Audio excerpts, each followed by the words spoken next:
خبر عاجل. العلاقة الفرنسية الجزائرية.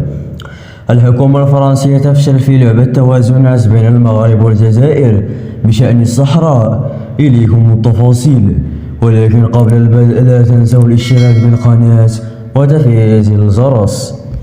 كان باتيا خلال السنوات الأخيرة توجه الحكومة الفرنسية نحو تعزيز علاقاتها مع الجزائر وتثمينها بشراكات في مجالات متعددة، أهمها المجال الاقتصادي، رغم أن هذا التوجه كلف وفق مراقبين تضرر علاقاتها مع الرباط، معتبر فشلا واضحا لباريس فيما يصفونه بلعبة توازنات بالمنطقة المغاربية.